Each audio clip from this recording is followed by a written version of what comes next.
하나님의 말씀은 신약성경 요한계시록 11장 15절 말씀을 제가 봉독해 드리겠습니다. 이것은 하나님의 말씀입니다. 일곱째 천사가 나팔을 불매 하늘에 큰 음성들이 나서 이르되 세상 나라가 우리 주와 그의 그리스도의 나라가 되어 그가 세세토록 왕노릇 하시리로다. 아멘. 제가 지금 요한계시록을 설교하는 방식은 계시록 6장 이후부터 이제 22장까지 기록된 순서대로 설교를 하는 것이 아니라 연대기적인 관점에서 지금 이제 설교를 하고 있습니다.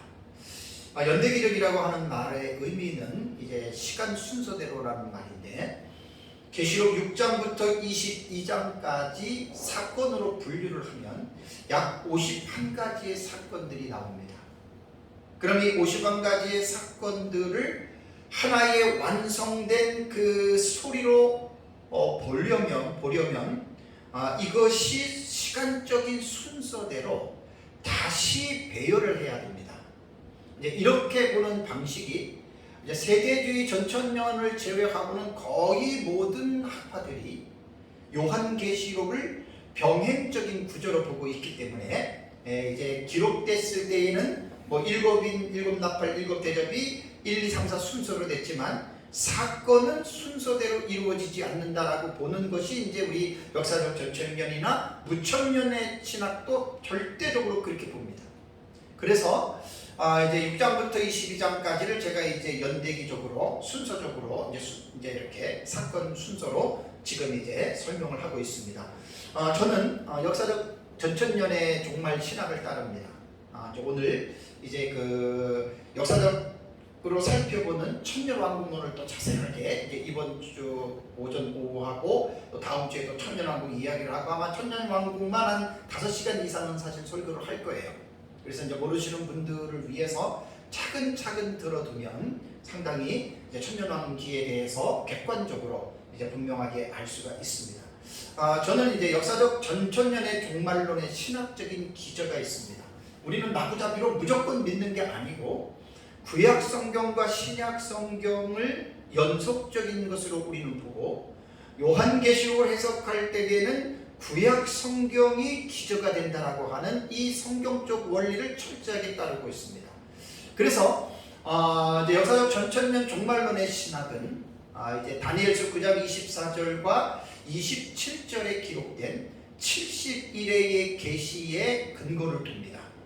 70일의 계시에서 7일에와 62일에는 예수님 공생의 기간으로 맞춰진 것으로 우리는 70일의 본문을 해석을 합니다. 그리고 나서 이제 나머지 한 일회를 예수 그리스도의 재림 직전인 7년의 기간으로 우리는 이제 이 한 일회에 대한 해석을 그렇게 하거든요. 그래서 이제 많은 사람들이 한 일회의 해석법 그러면 세대주의자들의 해석법이 아니냐라고 반문하는 사람들이 의외로 많은데, 한 일회를 7년으로, 그러니까 69일회와 마지막 한 일회를 연속적으로 보지 아니하고 간격을 두는 갭 이론이라 그러죠. 이 갭 이론으로 처음 해석한 신학자가 초대교회 교부 이레네우스 히포리투스입니다. 그래서 이제 그들의 글들이 제 책에다가 인용을 해서 제가 이제 집어넣어 놨습니다. 그래서 우리는 이제 요한계시록을 해석할 때 마구잡이로 그냥 막 해석하는 것이 아니라 우리 70일의 계시에서 한 일회가 미래적으로 일어나는 사실로 우리는 이제 그것을 보는 거예요. 제가 이 부분을 많이 설명을 했습니다. 자, 그렇다면 한 일회를 7년으로 우리가 말하는 것은 다니엘서 9장의 70일에 나와요. 그 다음에 9장 27절에는 일회의 절반이라고 하는 말이 나옵니다. 이 해치예요. 해치. 히브리어 해치. 해치라고 하는 딱 절반 지점을 말해요.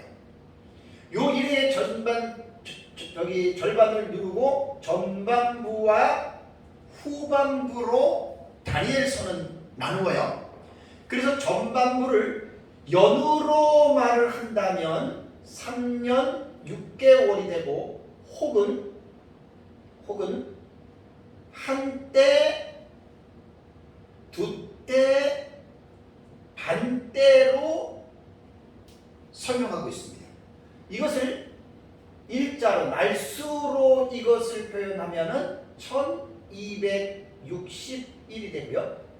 달로서 계산하면은 42달이 됩니다. 그래서 이제 요한계시록과 다니엘서를 읽다가 보면은 요 한때 두때 반때 42달 1260일 3년 6개월 요런 용어들이 나와요. 그럴 때 이것이 전반부에 속한 것이냐 후반부에 속한 것이냐는 문맥을 보면은 알 수가 있습니다. 그래서 이제 우리는 쉽게 쓰는 용어가 전 3년 반이냐 후 3년 반이냐라고 하는 용어들을 거의 이제 세대주의자들은 많이 썼는데 전반부에 1260일이냐 후반부에 1260일이냐 그 3년 반 용어로 그렇게 보면 되는 거예요.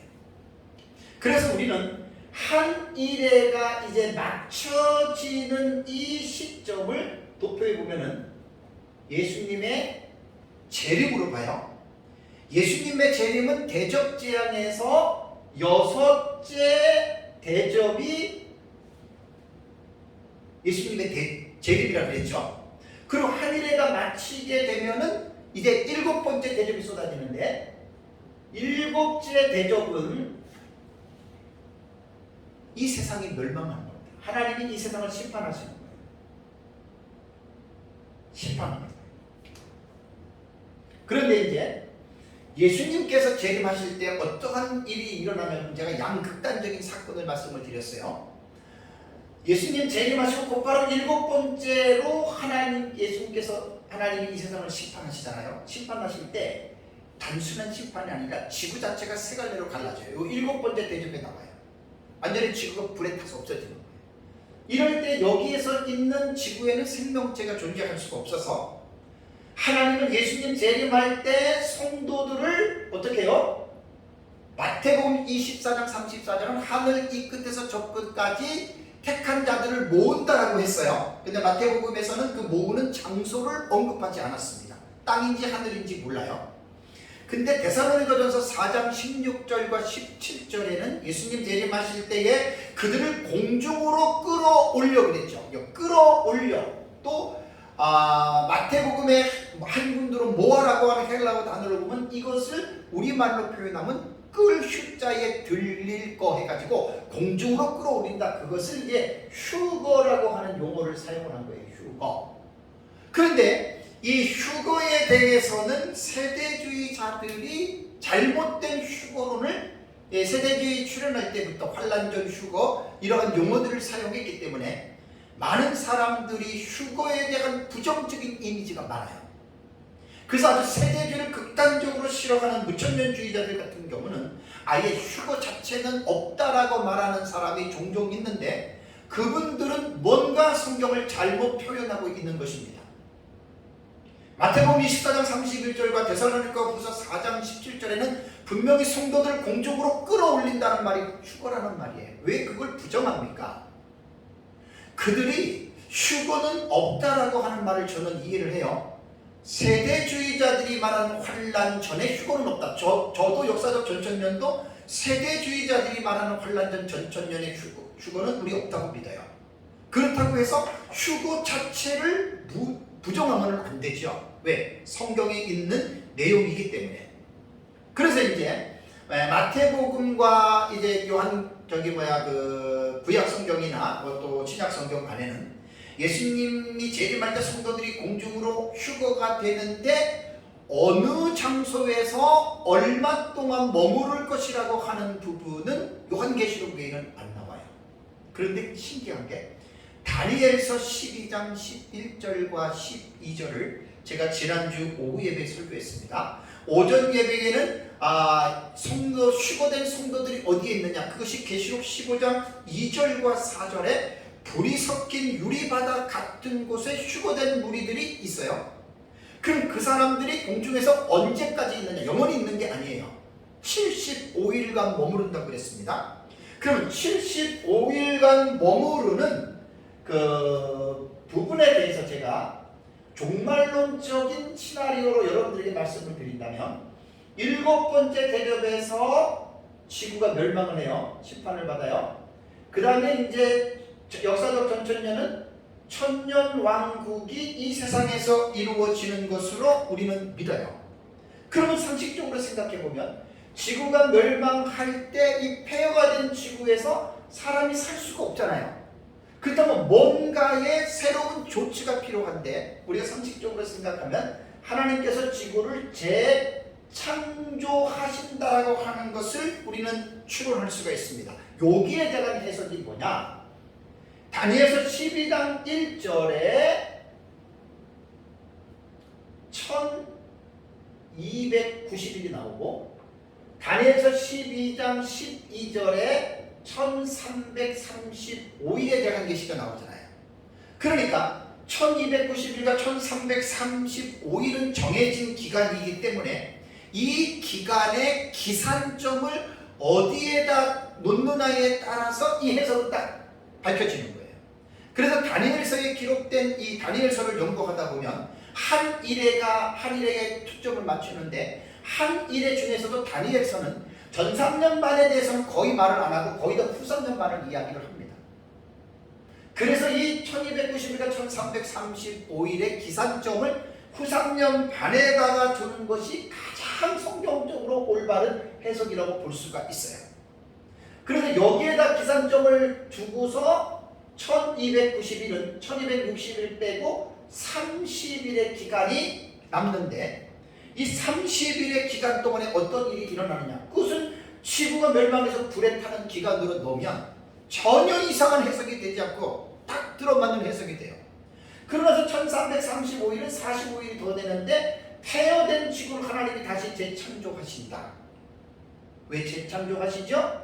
천년왕국을 만들기 위해서 재창조하신 거예요. 그럼 45일.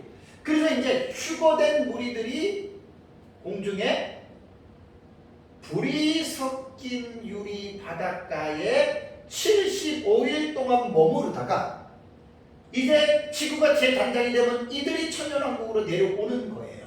이 해석이 누가 뭐라 그래도 이것은 성경적인 해석입니다. 뭐 1290일, 1335일 뭐 해석들이 뭐 여러 가지죠. 뭐 남의 해석은 제가 비난하지 않겠습니다. 근데 우리가 보는 관점에서 이 해석은 너무나 종말론적으로 다니엘과 요한 계시록이 이 부분들이 너무나 잘 맞는다는 이야기입니다. 자, 그렇다면 오늘 제가 봉독해드린 11장 15절에 일곱째 천사가 나팔을 불며 하늘에서 큰 음성들이 납니다. 그 음성의 소리가 뭐죠?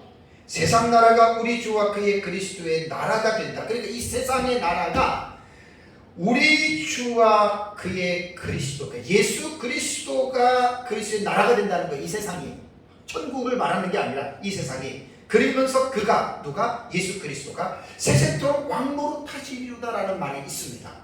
자, 오늘은 이 본문을 제가 주의를 하는 게 아니에요. 왜냐하면 이 본문은 제가 주의 설교를 할 때 많이 여러분들에게 설교를 한 내용이기 때문에 자세한 내용을 하지 않고 결론적으로 말씀을 드리면 세상 나라가 우리 주와 그의 그리스도의 나라가 되어 그가 세세토록 왕노릇하시리로다 하는 이 장소가 어디냐? 이 세상 나라예요. 그러니까 천국이 아니란 말이에요.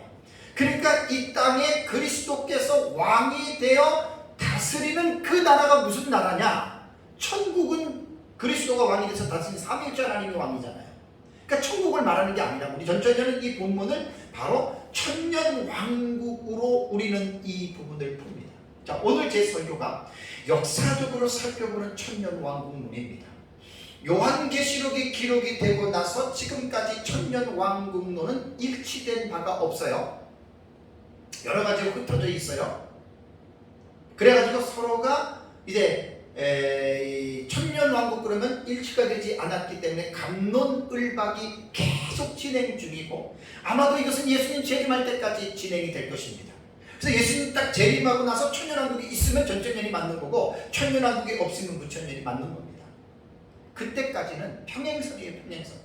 절대로 이것은 타협할 수 있는 사안이 아니기 때문에 이것은 성경을 연구하시는 분들은 알아야 되고 성도들도 이 부분을 분명하게 이해하고 넘어가셔야 됩니다.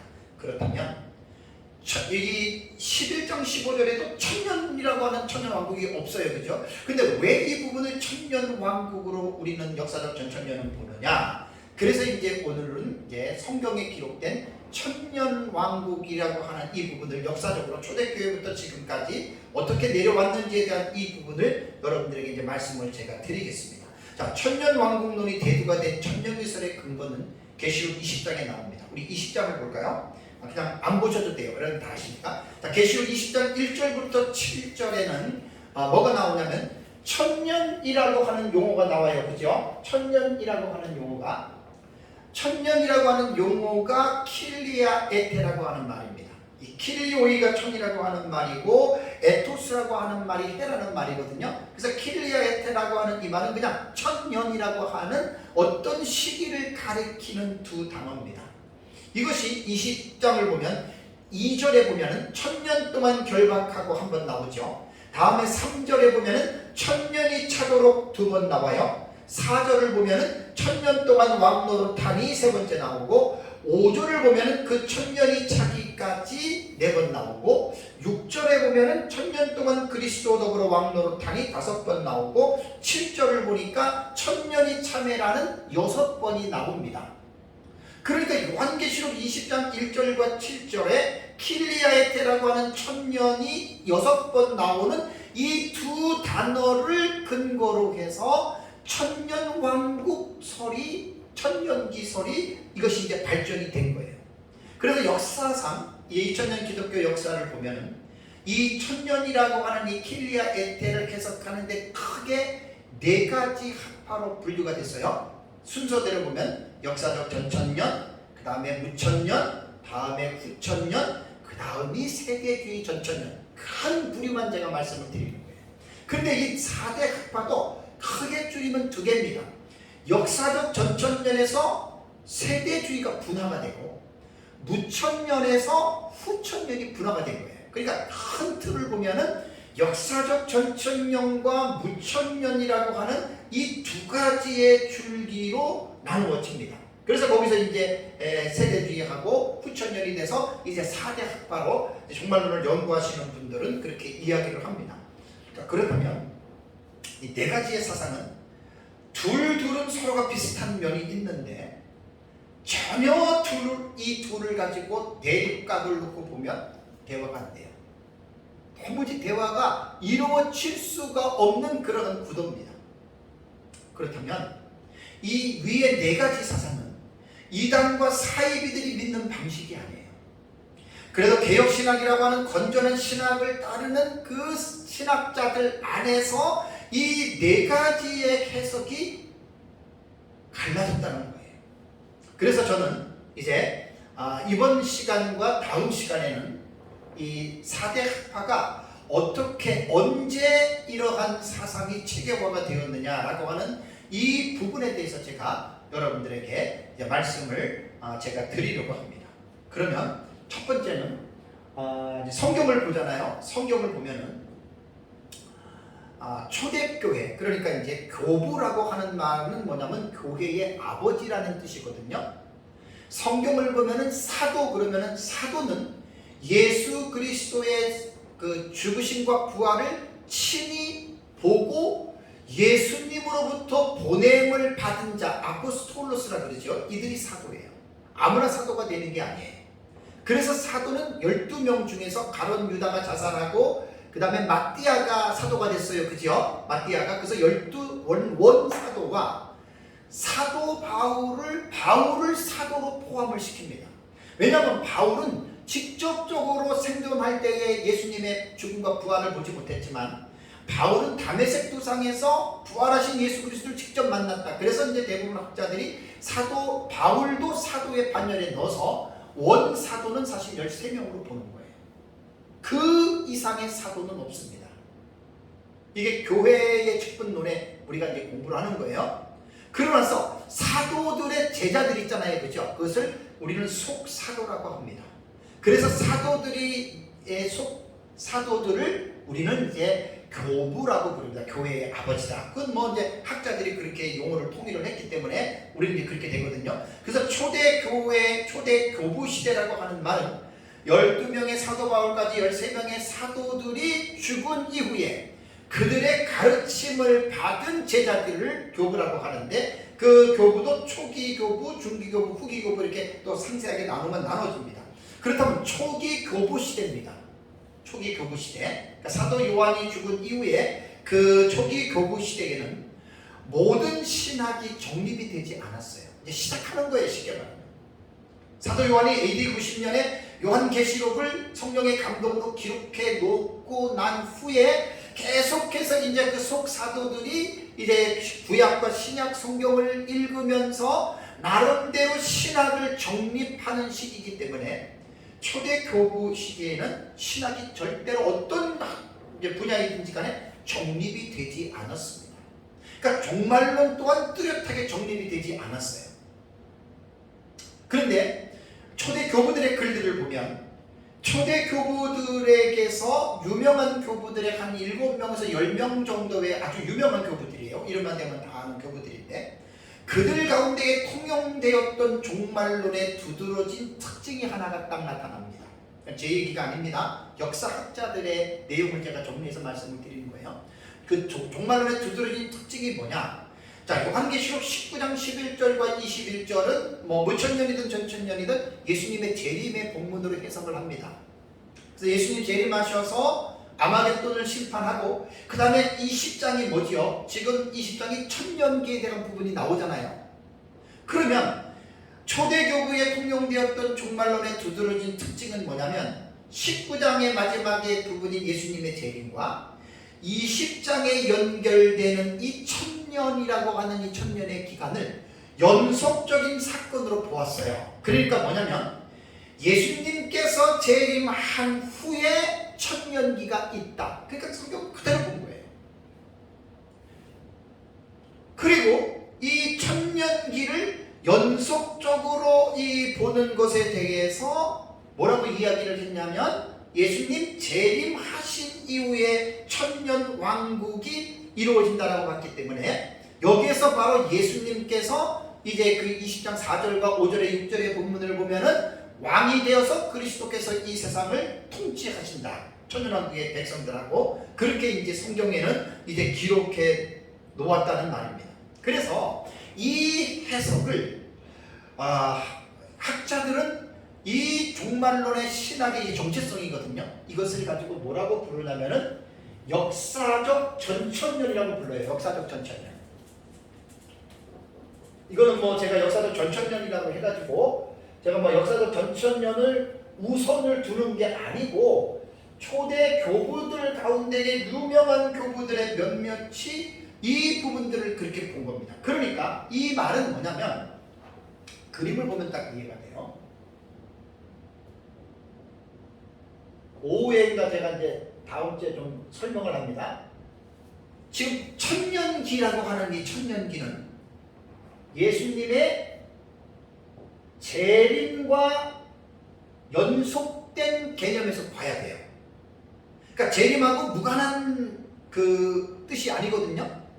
그러면 천년 왕국 이전에 예수님께서 재림한다. 이것이 왕국 전이니까 전 천년설이 되는 거예요. 그 다음에 천년 왕국 이후에 요거 좀 애매한데 제가 또 자세하게 합니다. 천년 왕국 후에 예수님께서 재림하신다. 그러면 뭐예요? 천년 왕국 후에 예수님 재림하니까 여기서 무슨 천년? 후 천년이 돼요. 여기서는 무천년이거든요. 요 용어는 제가 나중에 제가 정리를 해드릴게요. 아주 자세하게 요거는.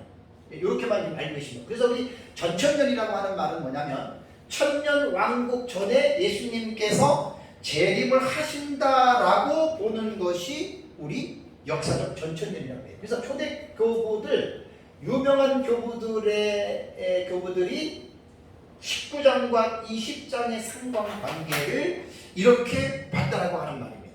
그래서 이제 박형용 박사님의 조직신학책에 보면은 천년기 전 재림론 아주 명확하게 명칭을 붙이셨어요. 이렇게 붙이는 게 사실 가장 옳습니다. 그래서 요한계시록이 기록된 이후에 천년왕국론은 지금까지 모두가 동의하는 합일점에 이르지 못했습니다. 계속 지금도 사분오열이 되어서 갑론을박 중에 있는 것이 지금 천년왕국에 대한 이 사상입니다.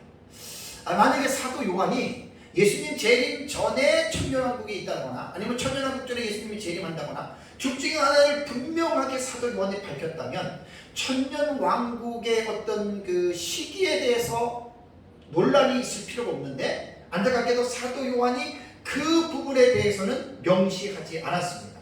그래서 계시록을 직접적으로 평가한 최초의 사람이 누구냐? 순교자 저스틴이라고 합니다.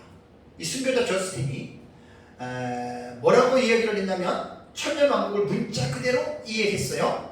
당장에 예수님이 재림한 후에 당장에 예수님께서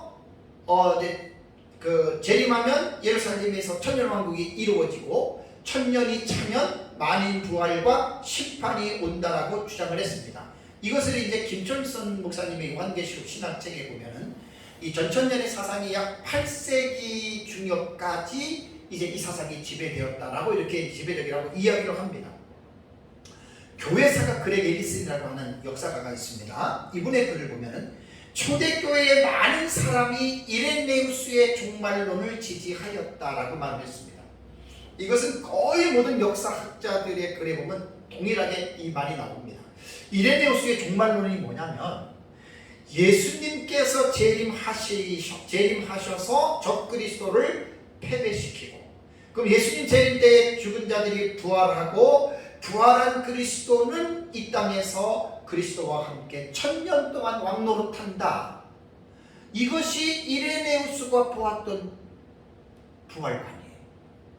그러니까 저스틴이랑 다 마찬가지죠. 그래서 그렉 앨리스는 초대교회의 많은 사람이라고 했습니다. 이레네우스의 종말론을 지지했다.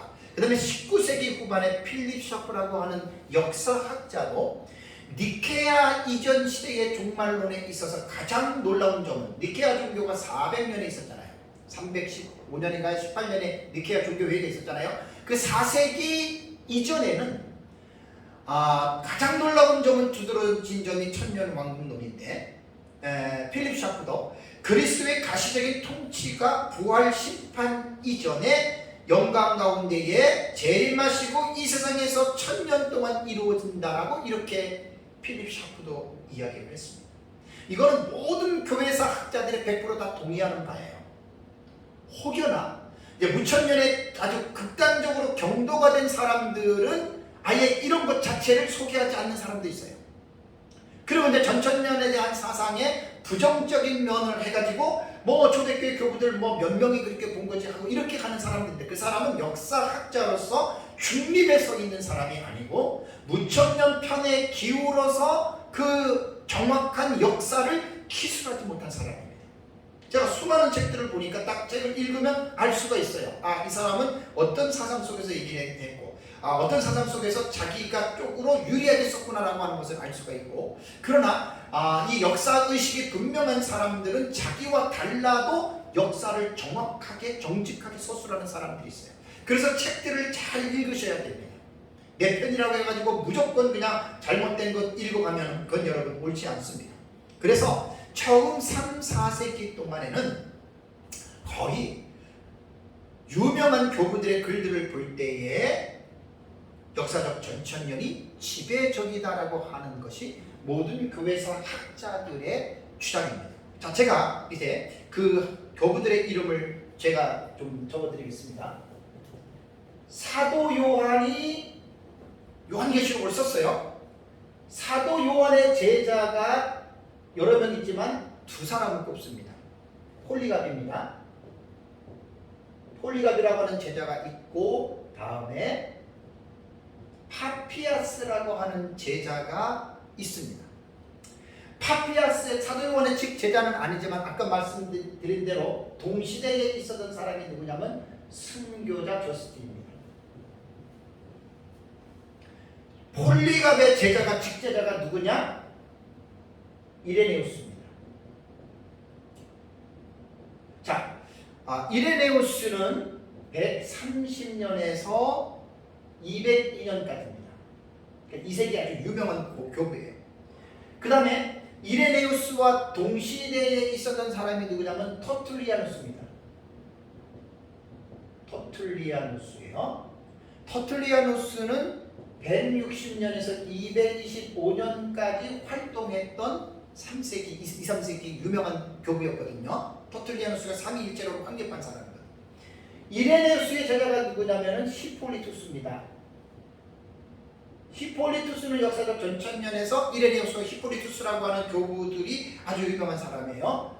이 사람도 170년에서 235년까지 이제 터툴리아누스하고 거의 비슷하게 이제 사역을 했던 그런 사람이고, 그 다음에 히폴리투스와 동시대였던 사람이 교부가 누구냐면은 락틴티우스라고 하는 교부가 있어요.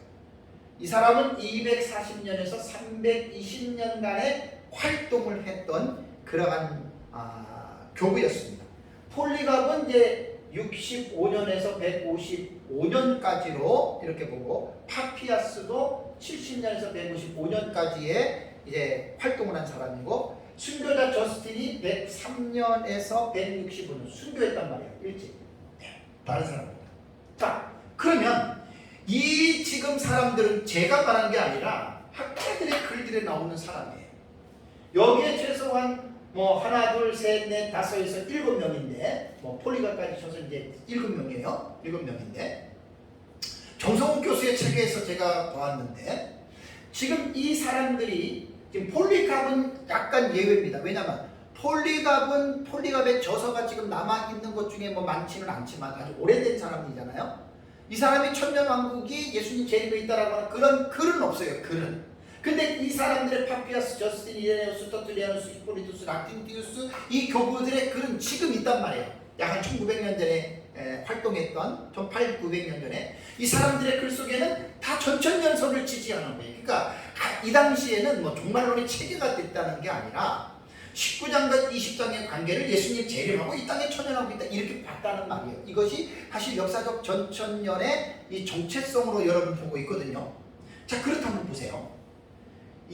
폴리갑의 직제자가 이레네우스입니다. 그 다음에 사도 요한의 제자가 파피아스, 폴리갑이 같이 동시대에 사역했던 사람입니다. 그 다음에 이레네우스의 제자가 히폴리투스인데, 이 사람들이 다 지금 뭘 말하는 거예요? 요한계시록을 읽을 때 19장과 20장을 연속적인 관계로 예수님 재림하면 이 땅에서 천년왕국이 있다고 이렇게 믿었던 사람들이에요. 그래서 정성호 박사는 추론하기를 폴리갑에 대한 정확한 글은 없지만 제자를 보면 스승을 알 수 있잖아요. 이레네우스가 어디서 그런 얘기를 했겠습니까? 스승에게 배웠을 거 아닙니까? 폴리갑. 그럼 폴리갑은 누구에게 배운 거예요? 사도 요한에게 배웠다고 그러면 이걸 누가 아니라고 말할 사람이 누가 있어요? 한 사람도 없어요. 그래서 정성국 박사는 그 책에서 폴리갑이 자신의 스승인 요한과 제자인 이레네우스와 비슷한 종말론을 관점을 견지했을 것이라고 추측하는 것은 무리한 추측이 아닐 것이다. 맞습니다. 누가 뭐라 그래도 이것은 무리한 것이 아닙니다. 제가 지금 강조하는 것은 뭐냐면 역사적 전천년만 옳다 이 말을 하는 게 아니에요. 역사적인 순서로 볼 때에는 초대교부 한 4세기까지는 이런 식으로들 봤다라고 제 말이 아니라 교회 사가들의 글들 속에서 이 부분들이 나옵니다. 그러나서 이제 5세기 때에 어거스틴에 의해서 무천년이 그때 확립이 되는 거예요. 무천년은. 그거는 오후 예배 시간에 제가 무천년, 후천년, 세대주의 전천년을 역사적인 발생 순서로 제가 오후 예배 때에 말씀을 드리겠습니다. 자, 그러면 이제 남은 시간에는 제가 여러분들에게 뭘 말씀을 드리려면 역사적 전천년이 초대교부의 이러한 유명한 교부들이잖아요. 이들에 의해서 전체적인 종말론은 체계화가 되지는 않았지만 예수님이 재림하면 이 땅에 천년왕국이 있다고 하는 19장과 20장을 연속선으로 보고 그것도 천년왕국이 하늘에서 이루어지는 것이 아니라 이 땅에서 이루어지는 것으로 이들이 성경을 해석을 했는데 이 해석법이 왜 5세기 정도 4, 5세기에 가서 이 해석법이 시들어지기 시작했느냐, 좀 그 이유를 제가 역사적 전천년을 주창하기 때문에 이 부분을 좀 자세하게 말씀을 좀 제가 드리려고 합니다. 자, 역사적 전천년이 쇠퇴한 이유가 네 가지가 있어요. 물론 더 있을 수도 있지만 네 가지에 대한 이유가 있는데, 첫 번째는 왜 역사적 전천년이 초대교회 유명한 교부들에게 계속해서 바톤을 잊지 못하고 5세기 어거스틴 때에서 무천년으로 이 사상의 조류가 뒤바뀌어졌겠는가? 그 이유를 제가 말씀을 드리는 거예요. 첫 번째는 뭐냐면 몇몇 교부들의 천년왕국에 대한 지나친 과장이 있었어요. 그러니까 아무리 생각을 해도 그것은 이해할 수 없는 천년왕국들에 대한 부풀리게 해석들이 있었습니다. 대표적인 사람이 누구냐면 파피아스입니다. 교보들 자체가 여기에 또 이름이 빠졌는데 다른 책에서 보면 이그나티우스라고 하는 교부가 있습니다. 이그나티우스, 이 사람도 이 동시대 사람들인데요. 이그나티우스, 이 사람들 이제 다 포함을 시키면 사실 더 많아요. 역사적 전천년을 따랐던 초대 교부들이 더 많아요. 파피아스 같은 이 교부가 뭐라고 이야기를 했냐면, 그렇다고 뭐 파피아스가 다 옳으냐? 그렇지 않습니다. 뭐 이단적인 사상에 빠졌기도 했고 그런 부분들이 있습니다. 왜냐하면 초대교부의 시대에는 아까도 말씀드린 대로 신학이 정립이 안 됐기 때문에 엄청나게 누구든지 간에 다 마찬가지입니다. 교부들 보면은 잘못된 부분들을 흠이 있는 교부들이 거의 다 많습니다. 그렇다고 해서 우리는 그 교부들 이단이라고는 안 합니다. 그래서 이 파피아스가 뭐라고 그 글들을 보면 천년왕국에 대해서 이렇게 아주 너무나 구체적으로 흥미롭게 묘사를 했는데, 그날이 오면, 천년왕국이 오면 포도나무는 한 그루에 10,000개의 줄기가 있을 것이고 10,000가지의 줄기가 있다는 거예요. 10,000개를 한번 세보세요. 하나, 둘, 셋, 넷, 다섯, 여섯, 10,000개를 세보시라고요. 그 다음에 각각의 줄기에 10,000개의 가지가 있고, 또는 각각의 가지에 10,000개의 또 잔가지가 있고, 그 다음에 각각의 잔가지에 10,000개의 포도송이가 있을 것이며, 각각의 포도송이에 10,000개의 포도 알갱이가 열릴 것이다. 어떻게 생각하세요? 우리 포도송이 한 송이에 잘 돼야 뭐 한 4, 50개? 그죠? 알갱이가 뭐 60, 70개? 이 정도 되잖아요. 근데 이게 10,000개의 알갱이가 열린대. 그러니까 파피아스가 천년왕국을 믿었던 것은 성경을 제대로 보기는 했는데, 이게 너무나 지나치게 과다하게 묘사를 한 거예요. 그런데 이 파피아스뿐만이 아니라 이 당시에는 뭐 거의 뭐 역사적 전천년으로 보는 이 해석들이 이제 지배적이었기 때문에 이단들도 이러한 부정적인 일에 합세들을 했습니다. 그래서 케린투스라고 하는 초대교부의 이단이 있는데, 이 케린투스는 천년왕국을 이제 어떻게 이야기를 했냐면, 예수님께서 재림하셔서 이제 이 땅에 천년왕국이 이루어지면 완전히 이 천년왕국은 욕망의 쾌락, 먹고 마시고 장가고 하는데 아주 사람들이 막 못할 일이 없이 즐기면서 살게 될 것이다. 이것은 이단자 케린투스가 묘사한 천년왕국론입니다. 근데 여기서 한 가지 오해를 하시면 안 될 게, 이단입니다. 그리고 뭐 파피아스가 다 옳다는 게 아니라 과장된 표현입니다. 이제 이렇게 정확하게 구별들을 하지 못하면 마치 천년왕국이 뭐 이상한 것처럼 사람들에게 부정적인 인식을 심겨줄 수가 있기 때문에 지나친 억측은 또 불가합니다. 그렇게 하면 안 됩니다. 우리가 이단과 사이비들이 삼위일체를 믿는다고 해서 삼위일체론이 여러분 잘못된 것입니까? 천주교가 기독교에서 파생이 돼서 기독교와 같은 내용들이 엄청 많아요. 그러면 천주교가 그 부분들을 말을 한다고 해서 천주교가 잘못된 어떤 종교 집단이기 때문에 천주교하고 기독교 똑같은 것을, 그러면 천주교가 잘못했다고 해서 그들이 말하는 것은 기독교에 있는 내용이 잘못된 것입니까? 그건 아니라는 거예요. 이러한 부분들을 잘 분별할 수 있는 지혜들이 필요합니다. 그래서 천년왕국론이 이제 초대교부 시대에 이런 지나친 억측과 또 이단들, 또 과대한 천년왕국을 묘사한 이런 부분 때문에 사실은 천년왕국이 시기 시작한 거예요. 두 번째는 극단적인 신비주의자들에 의해서 배척을 당합니다. 참, 이 초대교회사를 보면은 그 몬타누스파가 나옵니다. 이 몬타누스파는요, 몬타누스가 중심으로 이루어진 이 분파인데, 이들은 시한부 종말론자들입니다. 그러니까 시한부 종말론자는 사도 바울이 데살로니가 교회에게 서신을 보낼 때에도 데살로니가 교회 안에도 시한부 종말론자들이 있었어요. 그러니까 어느 시대든지 간에 이 시한부 종말론자들은 요한계시록을 기록되기 이전에도 데살로니가 교회 안에 있었고, 어느 시대든지 간에 이러한 그 시한부 종말론은 지금도 있고 앞으로도 계속해서 있을 것입니다. 그래서 이 대표적으로 몬타누스파라고 하는 이 광적인 이 시한부 종말론 단체죠. 그래서 여기에서 몬타누스와 함께 활동했던 여자 예언자들이었던 마리 여자 예언자지, 요즘으로 말하면 무당이에요. 무당. 귀신놀이 한 사람들이에요.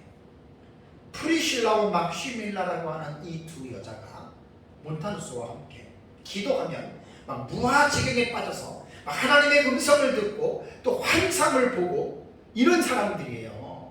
몬타누스파가. 그러면서 이제 이 사람들이 초대교회는 거의 뭐 19장과 20장을 연속적으로 봤으니까 천년왕국이 이 땅에 있을 것이라고 하는 이 기대를 이 이단들도 받아들여 가지고, 그러면서 이제 사람들에게 천년왕국을 앞당기기 위해서는 성도들이 단식을 해야 되고, 독신 생활을 해야 되고, 성생활을 하지 말아야 되고, 또 자연식 생식을 먹어야 되고, 또 자선을 사람들에게 베풀어야 되고, 또 순교가 오면 순교를 해야 된다라고 하는 이런 것들을 자기들의 단체에 소속되어 있는 성도들에게 강력하게 이런 것들을 가르쳤습니다. 그러니까 광적인 어떤 시한부 종말론에다가 혹은 그 인간의 욕구를 그만은 아주 지나친 금욕주의와 이런 것들을 다 가지고 있었어요. 아주 이 몬타누스파의 글들을 읽어보면 선택받은 자들이라 하더라도 중죄를 지면은 회개하지 못하고 지옥 간다 이렇게 가르쳤어요. 그러니까 이단이라고 하는 소리를 듣는 거예요. 다시 한번 높아지면서 말씀을 드립니다.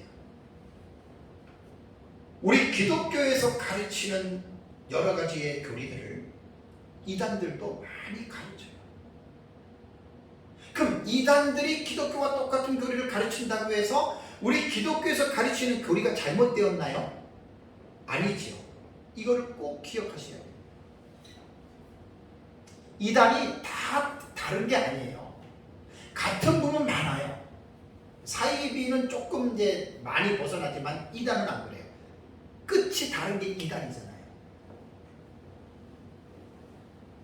그래서 이제 두 번째 이유는 이러한 사이비 이단들에 의해서 이들이 또 천년왕국을 막 강조하니까, 여러분 이단과 사이비가 천국을 강조한다고 천국이 없습니까?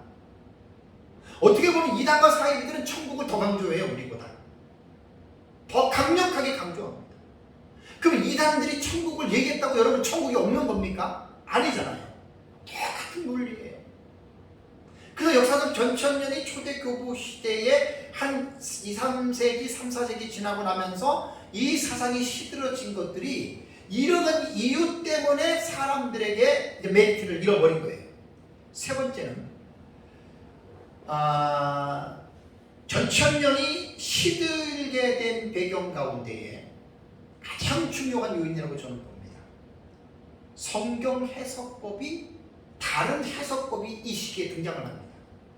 그것이 이제 우화적인 성경 해석법, 뭐 우의적이라고도 하고 풍요적이라고 하고, 영어로 말하면은 알레고리 해석입니다. 알레고리 시스템, 이게 우의적 해석법이거든요. 이 해석법이 마침 이때 등장을 합니다. 그래서 초대교부 2세기에 클레멘트와 오리겐이라고 하는 신학자들이 나옵니다. 물론 이제 이 사람들 다 위험한 사람들이고, 오리겐 같은 경우는 이단자로 정죄받은 사람이에요. 오리겐에 대해서 사적인 어떤 그 비밀을 말씀을 드릴게요. 오리겐은 금욕을 지나치게 하다가 성기까지 잘라버린 사람이에요. 죄를 안 지키고. 아주 극단적인 사람이거든요. 그래서 이 클레멘트의 오리겐의 스승이 클레멘트인데 이들이 성경을 해석법을 이 당시에 새롭게 주창한 것이 뭐냐면 풍요적 해석, 곧 알레고리의 해석법을 이들이 만들어 놓고 이 알레고리의 해석법이 천년기를 해석하는 데에 아주 직접적인 영향을 미치게 됩니다. 이 알레고리 해석, 풍요적 해석이라고 하는 뜻이 뭐냐면 표현하고자 하는 말을 직접적으로 표현하지 않아요.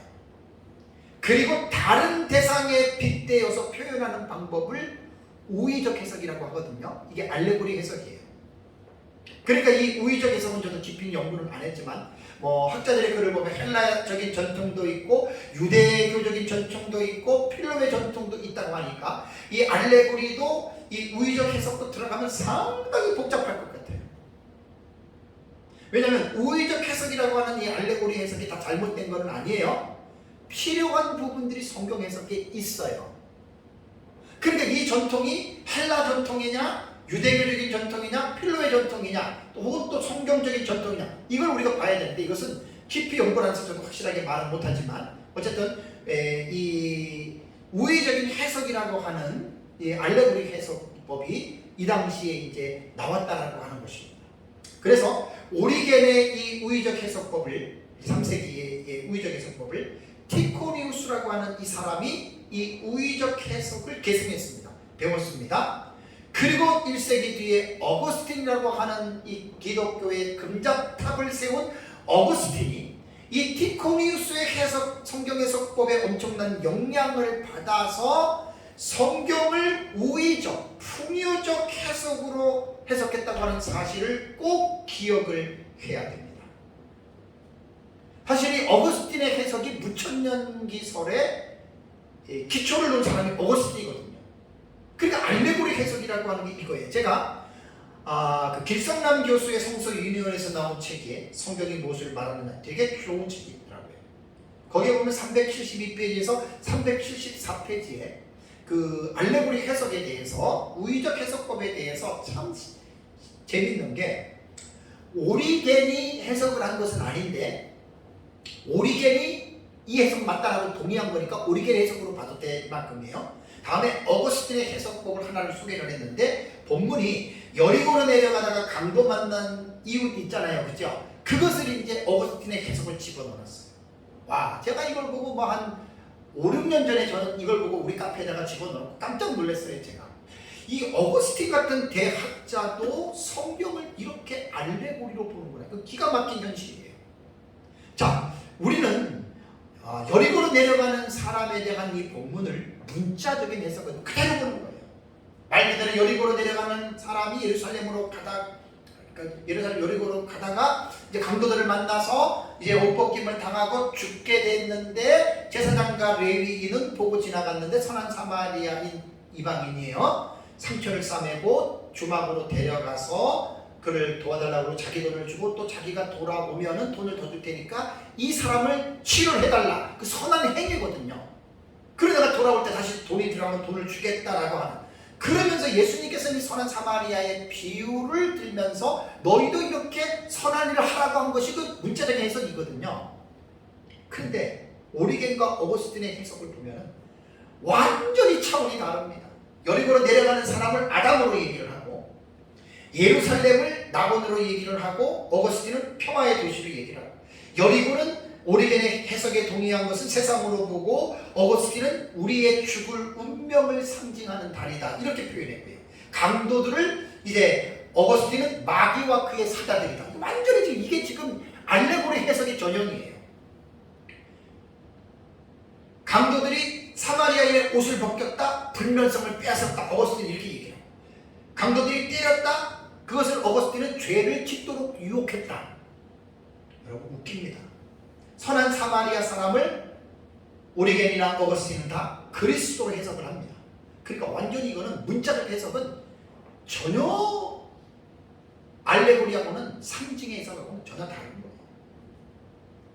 짐승을 타고 가잖아요. 그것을 어거스틴은 그리스도의 몸이다. 주막을 교회라고 해석을 했습니다. 어거스틴이. 두 데나리온을 사랑의 두 계명, 주막 주인을 사도 바울로 어거스틴 해석을 하고, 그 다음에 그 선한 사마리아인이 다시 돌아온다라고 하는 약속을 어거스틴은 그리스도의 부활로 해석했습니다. 저는 이것을 해석하면서 나는 무천년을 비하하고자 하는 뜻이 아니에요. 정말입니다. 알레고리 해석이라는 게 이런 거예요. 풍류적 해석, 우의적 해석이라는 게 이런 거예요. 문자적인 해석을 시도하지 않고 문자 이면에 있는 그 의미를 찾는다고 해석하는 게 이런 엉뚱한 해석을 나와오는 거예요. 어거스틴이 무천년을 요한계시록을 풍유적으로 우의적으로 봤다? 이런 식으로 봤다고 봐도 틀리지 않습니다. 왜? 문자적으로 해석을 안 하잖아요. 무천년은. 여기에서 단초가 된 거예요. 무천년의 해석은. 상당히 심각한 부분이에요. 그래서 제가 심각하게 이야기는 안 할게요. 그래서 이 알레고리 해석의 문제점을 분명하게 인식한 사람이 누구냐면 종교개혁자인 칼빈이었습니다. 자, 칼빈은 제자들에게 신신당부를 한 내용이 성경을 해석할 때에는 문자적인 해석을 중시해라. 제 말이 아니에요. 칼빈의 말이에요. 그래서 풍요적인 알레고리의 해석은 문자적인 의미를 극소화하고 아예 없애버리면서 그 속에 무엇인가 숨겨져 있는 스피리추얼 미닝, 영적인 의미를 극대화시키는 거예요. 아까 어거스틴한테 똑같은 그런 말이에요. 그래서 칼빈은 제자들에게 성경을 해석할 때는 무엇보다도 문자적 해석을 강조하고 지나친 영적인 풍유적 해석을 칼빈은 반대했습니다. 제가 오늘 아침에 이제 옛날에 인용했던 글을 오늘 아침에 우연히 인터넷에서 찾았어요. 너무나 감사했어요. 다음번에 책했을 때는 이 글을 근거로 내고, 물론 1차적인 자료가 이제 그 기독교 강연인데 나중에 찾아가지고 제가 넣으려고 합니다. 그래서 칼빈은 그렇다고 해서 무슨 풍유적 해석, 알레고리 해석을 전혀 거부한 게 아니에요. 풍유적 해석 자체는 거부했지만 기독론적인 의미에서 이 알레고리에서 풍유적 해석은 필요하다. 이것이 전에도 늘 말씀드리지만 모욕론적인 해석은 기독론에서는 칼빈이 해야 된다라고 말을 했습니다. 그러면서 기독론도 지나친 풍유적 해석은, 알레고리 해석은 하지 말아라라고 이제 당부했다라고 하는 사실입니다. 안타깝게도 무천년의 계시록의 해석은 이러한 알레고리의 해석법에 단초가 돼서 사실 거의 우리 전천년하고 문자적 해석하고는 치우도 안 맞아요. 좀 알고들 무천년의 해석을 했으면, 해석하시는 분들이 알고 좀 했으면 하는 게 제 마음의 바람입니다. 이것은 아까도 말씀드린 대로 무천년을 비하하려고 말한 게 아니라 역사적으로 무천년이 태동이 될 때 이러한 가운데에 태동이 됐다라는 이야기예요. 다음 주에 제가 역사적 전천년, 무천년, 그 다음에 후천년, 세대주의의 천년왕국론, 종말론을 제가 다음에 오전 예배 때에 4개의 그룹들을 제가 객관적으로 말씀을 드리겠습니다. 역사적 전천년은 어떻게 보고, 무천년은 어떻게 보고, 어떻게 보고 다음 주에 제가 할 거예요. 잘 들어보시면 많은 도움이 됩니다. 그래서 마지막 네 번째는 뭐냐면, 왜 역사적 전천년이 쇠퇴하게 되느냐? 정치적인 문제 때문에 역사적 전천년의 해석은 쉽게 말하면 배척을 당합니다. 자, 여러분, 요한계시록을 기록할 당시가 로마가 세계를 제패할 때잖아요. 기독교가 로마의 이제 그 제국하에 지배를 당하면서 AD 313년에 콘스탄틴 황제가 놀랍게도 기독교를 공인합니다. 그러니까 343년 이전에는 기독교는 로마 제국의 땅 밑에서, 카타콤의 순교자들 지금 나오잖아요. 땅 밑에서 굴 속에서 살았어요. 왜? 잡히면 죽어요. 많은 불이익을 당하기 때문에 예수 믿는 사람들이 200~300년 동안을 로마의 제국의 땅속에서 이들이 굴을 파고 살았어요. 그래서 314년에 콘스탄틴 대제가 황제가 되고 나서 기독교 자체를 공인해 버렸어요. 아, 너희들 이상한 사람 아니야. 너희들 인정해 줄게. 그래서 이제 땅속에 있는 기독교가 로마 제국 위로 이제 이렇게 올라오게 되었습니다. 이게 이제 313년이에요. 그러고 나서 392년에 데오도시우스 황제 때에는 아예 기독교를 로마의 국교회로 공포를 하게 됐습니다. 그러니까 이제는 단순히 기독교가 여러 종교 중에 하나가 아니라 기독교가 우리 로마 제국의 국교다, 이렇게 지금 선포를 해버린 거예요. 자, 어떻게 보면 기독교 입장에서는 엄청나게 좋아요. 그죠? 당연히 좋죠. 근데 역사를 보면 395년에 로마 제국이 동로마와 서로마로 디바인 됩니다. 분열이 됩니다. 그러고 나서 서로마는 100년도 안 돼서 476년에 멸망을 합니다.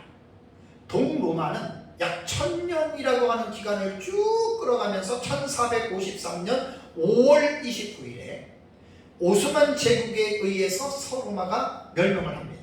그러니까 로마 제국이 약 2200년의 역사를 가지고 있었어요. 그런데 여러분, 제가 말하고자 하는 의도는 뭐냐면, 왜 정치적인 문제로 인해서 역사적 전천년이 쇠퇴가 됐느냐? 여러분, 우리 역사적 전천년에 정말로 다음 주에 제가 자세하게 오전에 대해서 설교를 합니다.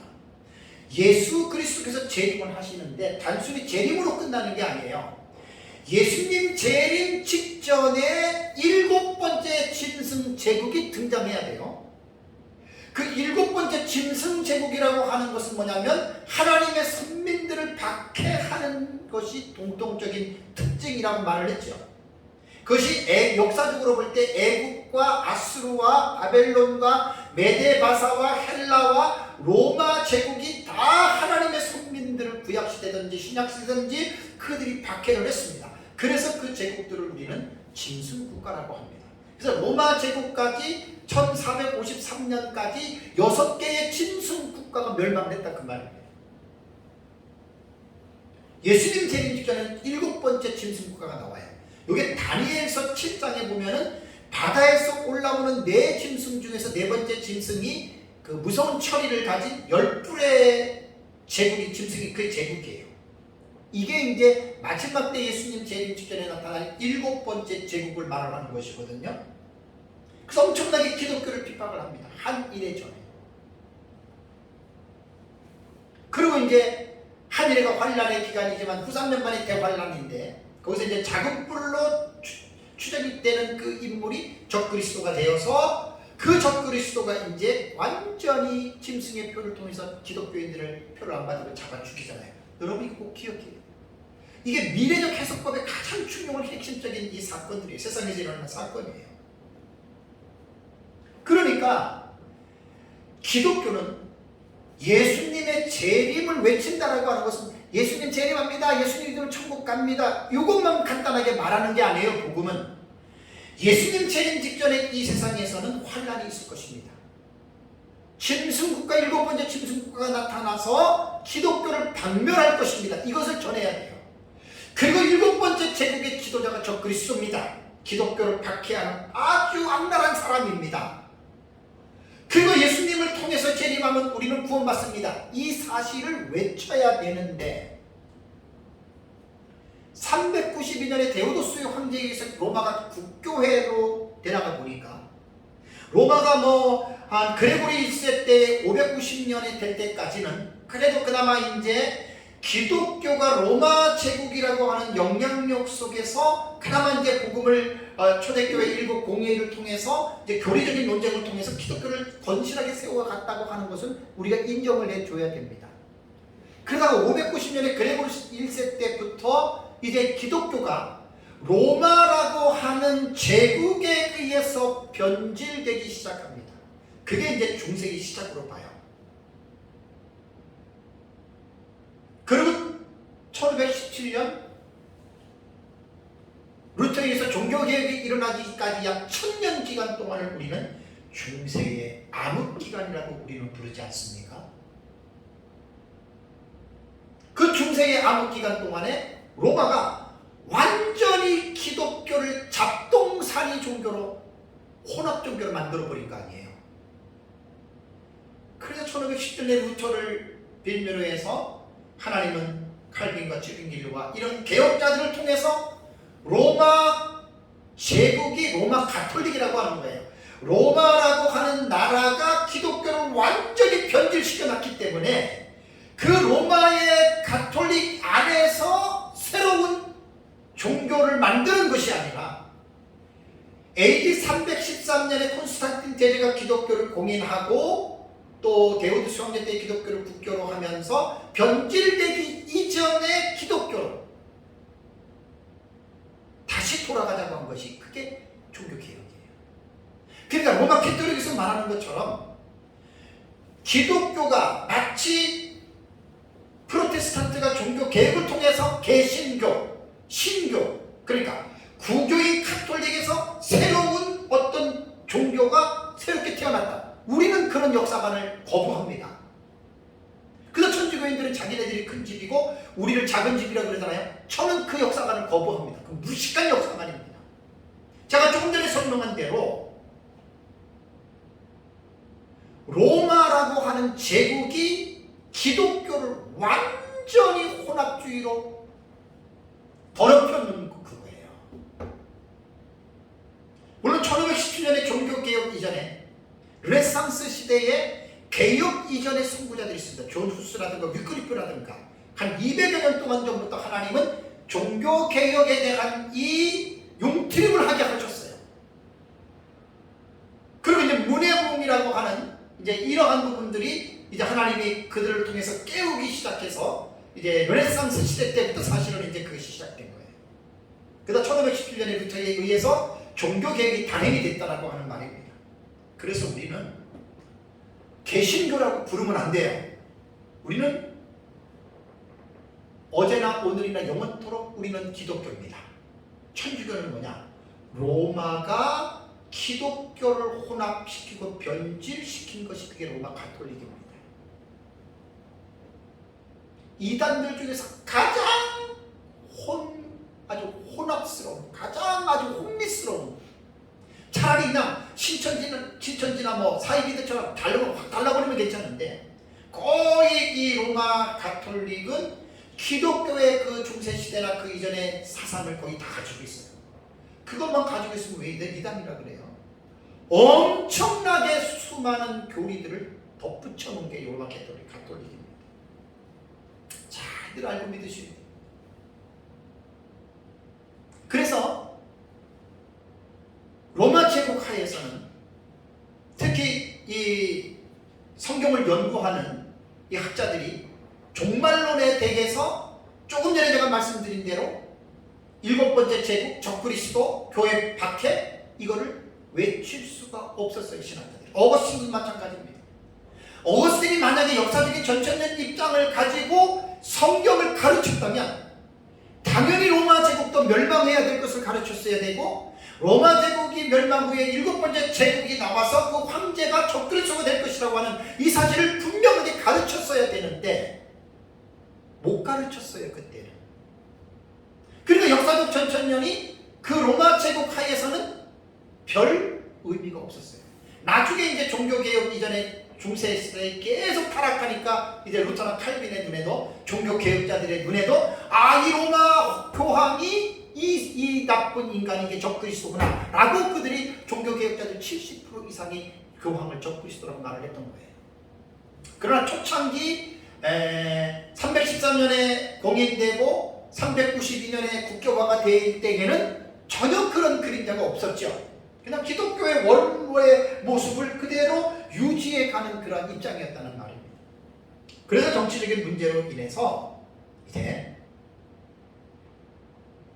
역사적 전천년설은 이제 쇠퇴하기 시작했다. 이제 이렇게 보는 것이 누가 뭐라 해도 제가 4가지를 설명을 했는데 분명하게 여러분 맞을 것입니다. 사랑하는 성도 여러분, 말씀을 맺겠습니다.